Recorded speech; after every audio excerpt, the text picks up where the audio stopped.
It has finally happened. Xi Jinping picked up the phone yesterday. He spoke with Ukraine's President Zelensky, and the result is this. Ukraine is sending an ambassador to China, and Beijing will send a peace delegation to Kiev.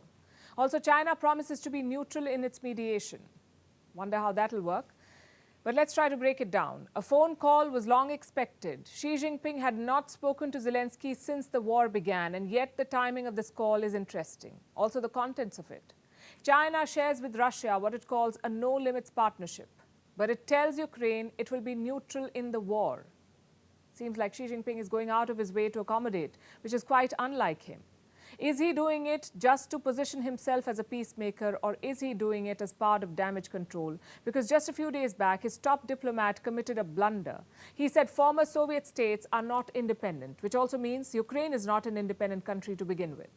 Obviously, it met with an angry response, not just from Ukraine, but also many others in Europe. So by promising neutrality and reaching out to Ukraine, is Xi Jinping trying to salvage the situation? He made the phone call to Zelensky yesterday. It lasted for 1 hour. An hour-long phone call between two heads of state is a big deal. And what did Xi tell Zelensky? I have some quotes. China has always stood on the side of peace, he says. China will neither watch the fire from the other side nor add fuel to the fire, let alone take advantage of the crisis to profit. That's a clear jibe at America, the main ally of Ukraine, also the chief supplier of weapons. So China is positioning itself as the opposite of America. What does it propose to do next? Send a special representative to Kiev. China will send special representative of the Chinese government on Eurasian affairs to Ukraine and other countries and hold talks with all parties on resolving the Ukraine crisis there. What about Zelensky? What did he think about the phone call? Zelensky seemed cautious. He said the phone call was quote-unquote long and meaningful. We say that comment is polite and vague. The question is, will Zelensky accept China's peace plan? Will he negotiate with Russia, with China as mediator? He didn't say that. Listen to this. Right now, there's an opportunity to give new energy to the relations between Ukraine and China. We also have the opportunity to use China's political power to reinforce the principles and rules that peace should be built upon. Zelensky wants to see how this pans out.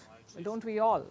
He's appointed an ambassador to Beijing. Remember, earlier Ukraine was quite eager to engage with China. Before the war began, in fact, Kiev and Beijing had good relations. By 2019, China was Ukraine's largest trading partner, and China too relied on Ukraine for many things, like barley, iron ore, corn, even defense supplies. In fact, Ukraine was China's second largest arms supplier, and there's an interesting backstory here. China's first aircraft carrier is a ship called Liaoning. It was a discarded Soviet vessel. Ukraine had it. In the 1990s, Kiev sold this aircraft carrier to Beijing. Then the Chinese Navy refurbished it, and it was put into service in the year 2012. That should tell you how deep the ties ran. But that was then. The picture has changed now. Russia's invasion has completely altered the dynamics. China may say it's a neutral player, but its actions do not match its words. China shares a close relationship with Russia, so much so that it does not even call the war an invasion. You know what the Chinese call it? A crisis. As vague and non-committal as it gets. And this is why Ukraine is wary of China's intentions. Plus, it has allies who are at odds with China, like the US. America has called the phone conversation a good thing that may not lead to anything meaningful. I have the statement from the White House. This is what it says. We welcome the news that there was a phone call between President Xi and President Zelensky. We think that's a good thing. Now, whether that's going to lead to some sort of meaningful peace movement or plan or proposal, I just don't think we know that right now. So the Americans are skeptical. What about Europe? Europe is doing what it does best, hedging. It says it's up to Kiev to decide what's best. Peace will be decided, and it's up to Ukraine to decide in which terms. And in the meantime, we will continue supporting Ukraine. I very much welcome this phone call between President Xi and President Zelensky. Russia too had a guarded response. The Kremlin welcomed the phone call, but Moscow still wants to continue fighting in Ukraine. We are ready to welcome anything that could hasten the end of the conflict in Ukraine and Russia achieving all the goals it has set itself. As for the fact that they communicated, that is a sovereign matter for each of these countries and a question of their bilateral dialogue. So those are the reactions. Now let's try to read between the lines. Why is Xi Jinping interested in Ukraine? What's driving his push to mediate? Of course, there's the appeal of being seen as a global statesman, but more than that, Xi Jinping wants to improve his relationship with Europe. China wants to separate Europe from the US. It wants to drive a wedge in the Western alliance and weaken American influence. It was on course to doing that, but first the pandemic hit, and then Russia's war forced Europe to reassess its ties with China. Also, America's trade war was putting pressure on the European Union. So this month, Beijing launched a charm offensive. First, it tried to court French President Macron. The gains were limited, though. A trade war with Lithuania intensified, and Brussels challenged China at the World Trade Organization. To make matters worse, a Chinese wolf warrior spoke out of turn. China's ambassador to France questioned the sovereignty of former Soviet states. It triggered a storm and uncomfortable questions for Beijing. If it doesn't even believe in Ukraine's independence, how can China be a legitimate peace broker? And that's when Xi Jinping had to come into the picture. He made the phone call when he did to try and change the perception about China's legitimacy as a mediator. But it may be too late. Unless Xi pulls a rabbit out of the hat, chances of him mediating in the conflict look bleak. Forget legitimacy, the Americans will not agree. And without them, the Ukrainians will not move. We keep talking about 4-day work weeks. But someone tell the South Korean president he's on a 6-day state visit to the United States. Long by modern standards. Let's focus on Wednesday. That's when President Yoon visited the White House. The day began with some heavy diplomacy, nuclear weapons, North Korea, the Indo-Pacific, really hard geopolitical stuff. But the day ended with a presidential concert. At the state dinner, President Yoon took the mic. He belted out an American favorite from the 1970s. It's called American Pie. Listen to this. A long, long time ago, something touched me deep inside the day the music died.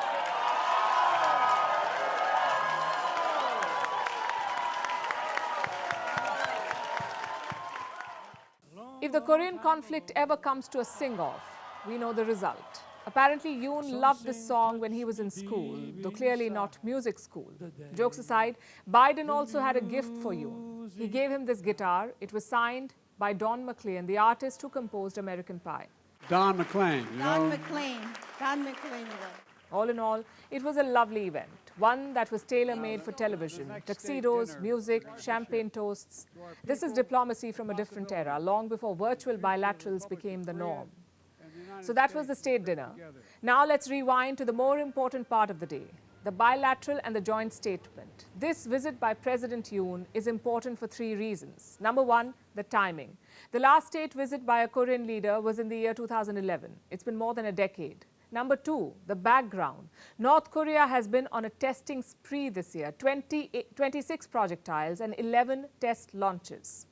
That is Pyongyang's record until March. And reason number 3, the China factor. South Korea is one of Washington's oldest and most important allies in Asia. It's also a key part of the global chip supply. Their market share is 18%, and the plan is to expand that footprint.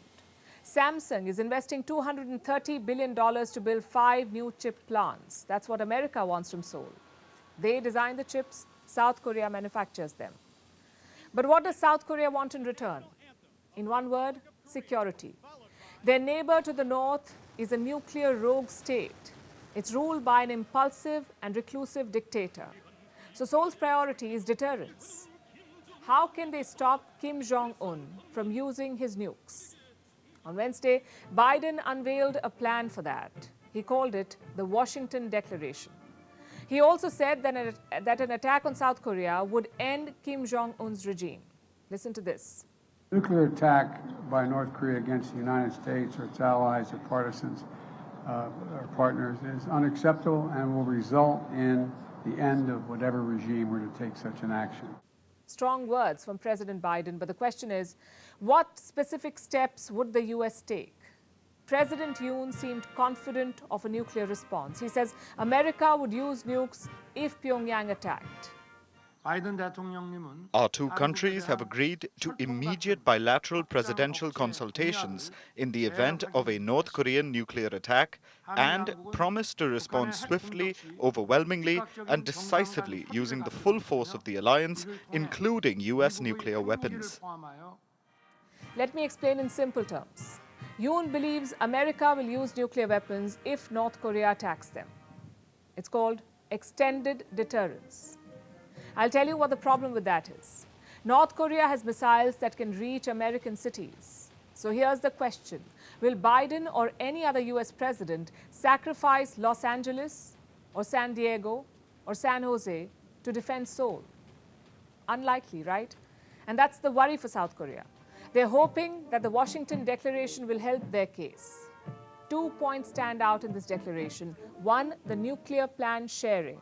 You see, the US military has a plan of action if North Korea attacks, like what assets to deploy, which cities to target. The idea is to share these plans with Seoul, also take their inputs while creating future plans.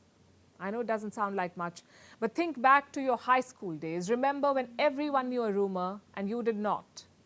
Well, that's what Seoul feels like right now. Perhaps they won't after the Washington Declaration. The second part of this plan is deploying nuclear submarines to South Korea. It hasn't happened since 1981, and most experts agree that this is largely symbolic. Why is that? Because submarines have very long ranges. You don't really need to dock in South Korea to attack the North. You can do that from the open sea. Either way, the broad idea is to calm the nerves in South Korea, especially among ordinary people. Between 60 and 70% of all South Koreans want nuclear weapons, either their own or American ones, to be shared. President Biden has made it clear that he will not deploy nukes to the Korean peninsula. Instead, he is betting on the Washington Declaration. It may work in the short term, but in the long term, the Korean conflict needs a political solution. It requires North Korea to give up nuclear weapons. Will Kim Jong-un do that? From the looks of it, Joe Biden has not even asked. His reluctance to engage with Kim has left him with few options. He's been forced to share nuclear plans and send submarines to Seoul. We all know how Kim will see these moves. So banquets and signed guitars will not solve the Korean conflict. Only diplomacy will. Maybe Biden should put down the mic and pick up the phone. And now it's time for Vantage Shots, images that tell the story. We're starting with Taiwan. A Ukrainian dance group performed in Taipei to showcase Ukraine's culture. The world of artificial intelligence keeps getting more fascinating. The video of a young girl turning into an old woman is doing the rounds. It's been described as hauntingly beautiful. And an American skiing record holder is practicing to shatter her own record. And finally, what makes April the 27th significant? We're taking you back in history. On this day, South African citizens of all races were allowed to vote. The year was 1994. The apartheid was coming to an end. Apartheid, or apartness, controlled the lives of people in South Africa for years. It kept the country's black majority population under the domination of white minority population. The racial segregation was rampant in all walks of life. Interracial marriages were banned. Black people did not have the right over their own land. They were not even allowed to vote. But on this day in 1994, there was a revolution at the ballot box. We're leaving you with this. Thanks for watching.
US and Russia are dangerously close to an armed conflict.